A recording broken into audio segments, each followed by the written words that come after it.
Alright, welcome YouTubers. This video is a little bit different because it's the first time that I've been on screen, mostly because I don't have a government security clearance anymore and they frown upon gambling. So, sitting as far as my mic will go today, but you can look out back. A nice day, the canal's out there and everything's happening good here in Florida. I've got some notes. Basically, this lecture today is going to be a little bit about everything, but it's about how I became a sports handicapper. So I'll have a bunch of random subjects that I'm going to throw out here, and as you know, I tend to not edit my videos, so we'll try to see how this goes, and camera setups aren't my deal either, but so be it. So here I am. Great Dane pics. I'll probably mix in some Great Dane pictures. We just got a brand new Great Dane 4 months ago called Blue, but Livy's been my go-by. Of course, if you go by that, that's just the name of the channel. I'm the picker. I'm the talent here, right? The dogs are just helping me out. So how did I become a sports handicapper? Well, there's a long story, and I'm going to go into it. So here's how it works, right? I mean, I've kind of been a programmer, or at least a tinkering programmer, not a professional programmer. I've got a industrial engineering degree from the University of Florida here in Gatorland. So, you know, I've always had an engineering mind, and when I was a young kid, I was a little bit interested in computers. I remember programming the old TRS Tandy computer and making like a simulation football game, so I think maybe that was a precursor. But I went away from that, and you know, once I graduated in the 90s, there was Lotus 1-2-3, and you could write macros. That was the old, you didn't even have a keyboard on those. I mean, you had a keyboard, but not a mouse. It was the old colored green or yellow screens, and you'd be executing. But once Excel came around in 1996, Microsoft Excel, they kind of had the built-in Visual Basic or VBA. And so what I did is I took a tune to that. The internet came around in maybe 97-ish, kind of became popular. And by the 2000, you know, you had the whole dot-com spike and everybody was attuned, and we had mobile phones and everything.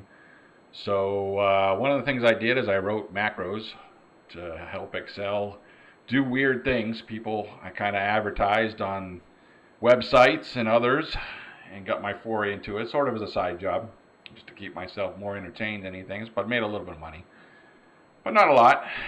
But so people would come up with odd problem-solving tasks. Those might be, who knows what they would be. I mean, there are all kinds of stuff. There was obviously stock quoting stuff and stuff like that, but you know, people would do corrective action stuff, quality stuff, whatever, manufacturing stuff, G-code stuff, you know, if you're into CNC machining, all kinds of stuff like that. I mean, one of the early ones that I remember was sort of a guy was a scout for a New Jersey basketball league, so high school New Jersey boys basketball, the stats and game stats and players all went up on a website back then. It was around 2001-ish, 2002. And the guy said, hey, I want to get that info off the website. I don't have a backdoor or anything to it. You're just going to have to force brute. And he would take that data and compile it somehow and be able to run his algorithm, right? I don't remember exactly what his algorithm was, but you know, it was just a project for me. So I was able to scrape that data off the website, give him a listing of all the boys basketball players in New Jersey, and it would have, you know, the position, the height, the weight, all that kind of stuff as the players, and then they would have their game stats updated every week. And I guess he would look for information in the game stats. So that's a lot what I do kind of now, but it's looking back, I mean, that was something that I did. Kind of took a hiatus from that in 2003. Sort of poker came in vogue, so I became a poker player. I guess before that I looked at casino games like blackjack and roulette and video poker and stuff like that, where, you know, it was kind of straightforward math, and I would do simulations because, you know, you get those little cards at the casino that show you the best strategy, the optimal strategy, and you want to see whether that was really true or not. And for the most case it was true, but there were some oddballs and knowing what you know and then card counting and whatnot else. But that wasn't, you know, that's not a winner anyways, so that's not something I want to spend a lot of time on, and I don't have a lot of local casino here in Florida where it's legal to do that, as opposed to maybe Vegas or something. So not really in the books, but by 2003, you know, Moneymaker won the World Series of Poker, and the year after that, Raymer, you pretty much exploded by then. So, I mean, those were pretty relevant. A lot of people started coming along. You know, they did online poker with Poker Stars and Full Tilt and a handful of others where you could play for money. So that was pretty interesting. Wasn't a tremendous poker player, but I did run a lot of stats back then. You could watch TV and get interested in it, but you really wouldn't get a firm hand for what percentages were. You know, nowadays, if you watch a poker tournament, you get a pretty good statistical rundown that you know where you are, where you're at. But, you know, even that sometimes is they've taken out the cards that were dealt to other players, and you don't know that as a player. You don't know what the other players had. So there's your perceived percentage, and then other percentages, and then, you know, interesting people like groups of hands that you would start on and putting people on groups of hands. Of course, it's imperfect information in poker. So I guess before that, when I was in school, game theory was a pretty good teacher and one of my core classes in industrial engineering, and that I really enjoyed. So that was probably a precursor to, you know, that's the prisoner dilemma and other stuff like that, tic-tac-toe, and, you know, zero sum and all that kind of stuff. But, you know, imperfect information was poker, because you don't know exactly what your other player has, and you can bluff. And, you know, we can talk about skill versus luck. I know people want it to be skill, but after a while, the skills in poker are just being aggressive and running over the table and potentially bluffing right at the right time and stuff like that. That's the kind of skills, as opposed to just luck. And what you find out is that, you know, for any poker tournament or whatever, you'll have 4 hands where you have a sizable amount of money. And even if you were a 60-40 favorite, maybe you're an 80-20 favorite if you're dominating somebody. But if you're 60-40, I'm assuming you're a favorite. You went in with a good time to go in, right, as opposed to just getting a bad time. But if you were 60-40 and you had to win all 4 of those, that's 60% times 60% times 60 times 60%. So if I started off with 60 on the first one, that's 36, 220 on the third one, or the third one, and then 12%, right? So I'm just doing a little math in my head there. So I think that's each one of those you take divided by 10 and multiply by 6, right? So I think you get down to 12%. So your 88% is luck, and 12% would be your skill if you had 4 hands that you had to go in and you were 60-40 favorites. Otherwise you bust out, or maybe you don't bust out, but you know what I mean. It's that you lose sizable chunks. So that's kind of how poker works. So it's not that there's a lot of luck involved in it. And then in the early years, you could make pretty good money. I never made real good money at a higher level, like online. But if you were playing $1 to $5 tables, or even 10, possibly some $20 tables. But once you got above 25 to 50, like the players were pretty good in the 9 people that you were playing with at the table. So you're looking for fish, right? There were a lot of fish in the early years of poker that didn't know good starting hands and wouldn't know as they played either how to be aggressive. There wasn't that strategy out there, or, you know, even where they were in a hand and what their percentages were. You know, eventually over time, you watch enough online, and everybody and their uncle was creating poker books, right, to help people with starting hands, and then you could put people on starting hands, and it became a different game.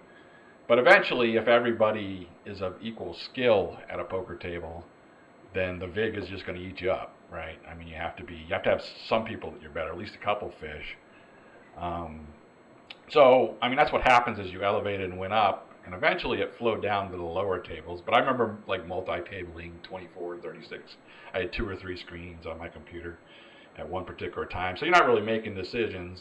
You know, eventually I wrote some code in VBA and Access that would take my, you know, scrub my scripts that are going onto the C drive, and then I'd know the player's history based upon where I'm at. Eventually that became more mainstream by, you know, 2006 or so. But before that, I could kind of look around, because, you know, you kind of know the players. They're all playing. There's players doing the same strategy you are, and they're playing them on 8 tables. But when they expose hands, you'd have a history of what they exposed and what they started with and how they bet. So I was able to get some advantage there pretty good too. But I remember making, on the lower tables, multi-tabling, you know, making $28 an hour, I think was what the top I did over about a 3-4 month period. Like I said, once you go to the higher numbers, you know, everybody was more of equal skill. Even though it was a higher start, didn't win as much. And eventually that petered down by like 2007, or I don't know when they closed all those internet stuff. But Obviously it was, I think I was down to about $6 for a particular 4-month period, an hour I was making profit. And it just wasn't worth it. I was trying different strategies, trying tables, but it was just people kind of caught up. And there's nothing I could really do about that. I mean, I could go play in person, but then you're playing one table in a poker tournament, and you pay $50, and either you win something or it's kind of, I wasn't making as much money per se on average as I might have been, or at least I didn't have the fortitude to go sit around people and do that. Versus online. So I eventually got out of poker, and that was a good thing because eventually the poker all became a big, cluster, like Full Tilt. It was people knew other people's hands, and the software got out, and they cheated this and cheated that. Full Tilt closed down. Poker Stars closed down. I think they both took a pretty good chunk of my money when they did that. So I wasn't particularly happy, and that was more in the 2007, 2008 time frame-ish. And, I kind of burned out on it anyways. But long story short, so poker player, ex-poker player, looking for other stuff to do. There's a big recession in the world or U.S., so I was looking at stocks in the 2007, 2008, why they crashed, why some of the other stuff did, and ran into some more, independent thought, right, YouTube type stuff. But stock analyzing, trying to do that kind of stuff, didn't really work out. I didn't really catch on anything. I tried the other stuff, again, video poker, all that stuff. It's all losing stuff. So, in the time I had bought, I think I was doing a yard sale, and I bought probably about 50 poker books, and I was like, well, so a pretty good study on that, right? Had a lot of stuff.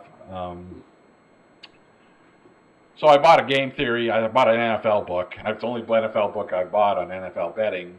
Wish I brought a copy of it here. I should probably show a picture of it. I've put this on the website before. That was the only one I watched. It kind of got me interested, focused on sports betting.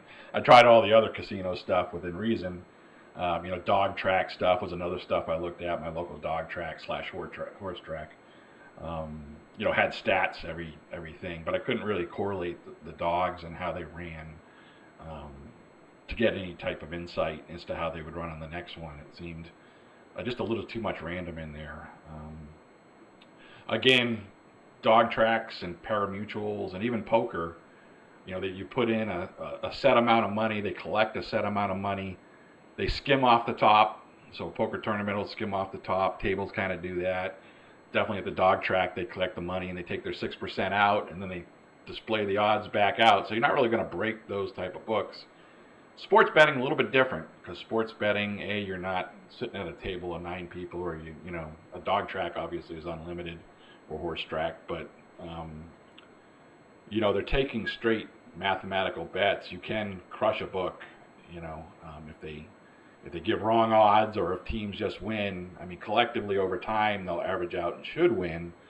But if you went on a big streak and everybody was really picking the Patriots, and the Patriots won every week, then they would.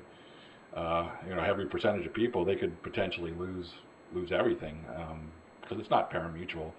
They're not taking up, they're keeping a percentage, but they can certainly lose on a given matchup. And if everybody just bet the Pats and did that, for example, the odds of that happening are very low. But it's different, it's different that way. And I got kind of interested because I said, there's no way. We still have a lot of dumb fish. And I'm not going to sit at a table with 9 people that are equal skill or maybe better than I. So it's just so it's kind of really got me interested in going. Well, this book I read had some interesting theories. Of course, my long-term strategy has always been to look at these videos and strategies and try to collect data and not so much disprove it, but that's what I'm looking at, right? I'm like, hey, is this really, when you tell me bet home teams on a Sunday, if they've lost the previous week, then okay, I can go look at that data and see what the results would have been over 30 years. Then, yeah, that's what I go do. So it's the same type of thing, can I, he presented some interesting sky theories and other theories, and a lot of them ended up being bunk, just like these videos that I go through, they're bunk, right?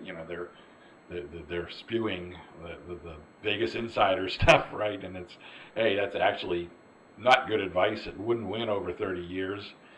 Maybe it's better advice than other advice, but that would really, really lose. But you're not going to win any money. So I eventually by debunking theories, you find winning theories. And then I said, well, you're not winning much money here, but you're winning. And then you start to compile and interact those things. And now you have a lot of variables. You need a computer again to go run the simulations and blend them together and then see what, really try to optimize from that point. So that's kind of how I got around to getting into sports betting. Let's see if I got anything else to look at. So, sports and football in particular I'm going to talk about, because I kind of did I got into basketball and I got into to baseball. They're not as consistent, or I can't find a winning key, but I definitely found a winning key pretty early on. In the 2009, 2010 is kind of when I really started betting on NFL with the Bodog, and now it's Bovada, I believe, 5 Dimes, and some other things. So you can bet online. Like I said, pretty consistently I could make money. I took a lot of chances early on as I refined my systems, and really made pretty good percentages of money compared to what I make now. But there was risk involved, and I didn't know there was risk involved. I was too ignorant to know. Now I go for lower risk, so you only see me making 20, 30. No longer making 200%, right? I'm not betting that way. And I got into scalability and other stuff like that. I could scale up and get the larger percentages, but I'm trying to capitalize, trying to win every year, trying to win, you can obviously win a lot of money at anything, but if you only win 5 years out of 10, but you win so much money in those years that you make up for the losses, that's a little different than trying to take on clients and stuff like that, where you want to win every year, but maybe you have to win a little bit less to win consistently, right? So football, I played volleyball since I'm about 20, so I want to break into volleyball a little bit. Just because it's a very tactical team sport game, different than maybe tennis or soccer. Maybe big soccer could be the same, but tennis, there's golf, some of those individual games, and you have a team game, very tactical, very specialized. But at the end of the day, it's kind of difficult when you watch two high caliber teams, and even teams that aren't of the same caliber. Maybe I'll take women's college volleyball, for example, or something like that, where they're playing at a high level. Everybody knows how to play. Everybody knows how to do what they do. But there's a big difference. Again, I went to Florida, so nobody in the SEC is going to beat Florida typically, right? But when Florida plays USC or somebody else that's a powerhouse, it's like, well, what? And even as I play as a recreational player, you get stats and you watch the game. First of all, you watch the game from the sideline on TV, and the NFL does the same thing. So you're programmed to watch the game on the sideline, and you see a guy, running back squirt through the line, or a volleyball player hit a volleyball, and it's only a couple pixels on the screen. It's really hard to identify, but all of a sudden you get some replays and you get an end view, and you're like, oh, I see what's happening on the game now. I'm running, we ran through a big hole over there. It didn't look like a big hole from the side view, and the side view's kind of zoomed in a little bit. You can't even see the defenders out in the secondary, whereas if you get the end view, so, when you coach volleyball, or when you review volleyball, or you review NFL as a scout, I assume in the NFL, I don't do a lot of NFL work, but I look at the end views, and the end views is what I look at in volleyball too. So that's if you really want to see how to scout a game or do that, you only get limited end reviews, but end reviews are very important because you get to see everybody, even though you don't get to see the depth necessarily. You see everybody on the screen, and you see the gaps, and the gaps left and right that you run through and you pass through, and the ins and outs are kind of what is important when you look at scouting this type of events. So yeah, you can eventually translate that a little bit to the side views and watch other games, but it's not always apparent. Well, volleyball is just the same way. And there's other stuff in volleyball, and they give you stats like hit and kill and hit percentages and digs and service aces and service, stuff like that. You say, okay, those all add up. Eventually, you have a score, right? But as a hitting percentage, the winning volleyball team will hit 300 plus, and the losing volleyball team will hit. If you hit 200 minus, you typically lose. If you hit 300 plus, you typically win. But how did you get there, right? Because the same team like I said, you play an inferior opponent, you might hit 300 plus, but you would have beat them anyways. If you play a good team, you hit less because they got better defense, better block, or the reveal school. But it's very squirrely how you get there. Well, and after a little bit of volleyball, everybody knows that, when you see it on TV, it's like, well, the team that passes better wins, and they have stats for passing per se, but you never see it on TV.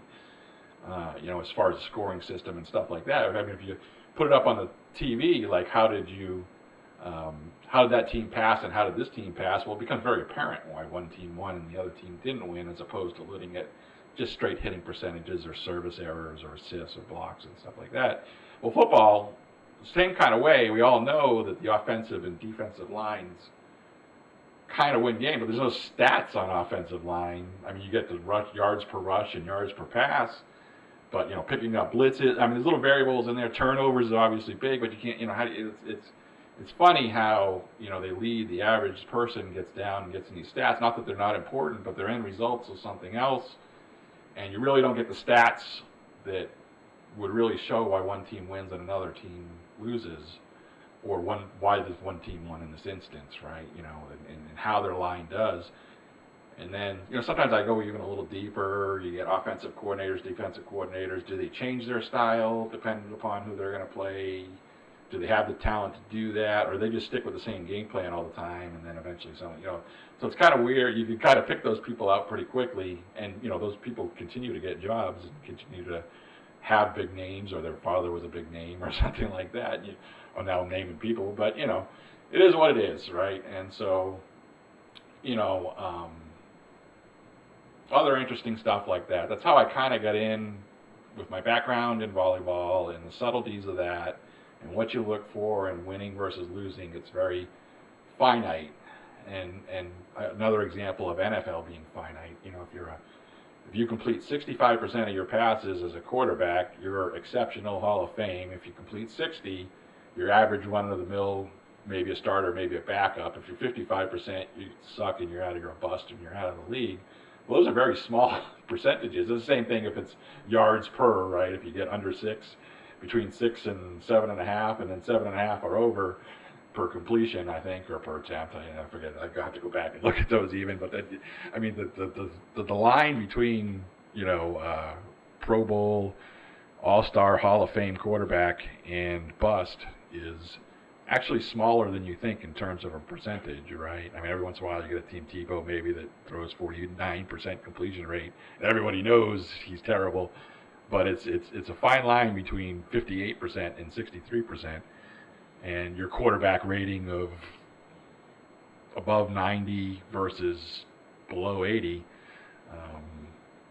comes to fruition, right? I still believe in quarterback ratings. I still believe a quarterback's a big part of the game, especially passing. And so just to look at some of those, that's how in a roundabout way, I have other topics I can look at. I can talk about, whether volleyball is a Title X and, that no female coach has ever won volleyball championship and why that is versus like basketball, Title X and stuff like that. So I kind of look at those type of things. And so those are subtle, but when you get to high levels, forget men or women, right? You can say, okay, this coach has or hasn't, and that type of stuff, and more than not, it becomes true. And so you see these events where people are against equal competition, many coaches. There aren't all Nick Saban, right? There are many coaches that are well-respected coaches, but against top 5 competition in NCAA football or wherever we're at, right? They're actually a 500 coach, right? They win half their games or something like that. It's like flipping a coin, and I don't know if you're a better coach or a worse coach because of that. So it's interesting to trend. But long story short, I've settled on a number of variables and winning systems and getting them together and trying to minimize the risk and maximize what I can out of the potential without going apeshit. Does it make me the best handicapper in the world? Probably not. I couldn't even be my best handicapper because I do taper down what I do to try to minimize risk. At least I have lately. I always have to rethink those strategies, but I've been doing that for a decade now, almost. Certainly 8 years now, professionally on the football side. So yeah, that's where I am. That's where I'm at. Glad to see you on TV or in video. I think we're getting dark back here. I'll get some shots of the dogs. I'll have to compile this. It's going to be nuts. But welcome to Great Dane Picks, and I'm hoping to continue expanding this channel. And I always get that chuckle by people who say, it's like the teachers, Daniel can't, don't, or well, if you're so good, why would you not just play your picks? Why would you sell them? Why would you do other stuff like that I've done, or why would you give them away for free even? Well, they're independent, right? I mean, if I do or don't. Now, if I gave away, the more interesting question is, why do poker players sell books, right? Well, of course they get money for doing that, but they're making everybody better. That makes their job harder on a smaller scale. I don't feel there is some truth that if everybody was a good sports bettor, that it would be a little harder on the books, but I don't know if it'd be harder on me. I mean, I do what I do, and the numbers are the number, and it's kind of independent. And what I bet online here in Florida, I don't have a casino in my backyard. I can only win so much money. If I collect money from other people, that's just extra money, and I'm not really any risk of losing anything. So the light is fading. I'm probably in the dark now. But let me edit this up. Good talking to you. Welcome to Great Dane Picks.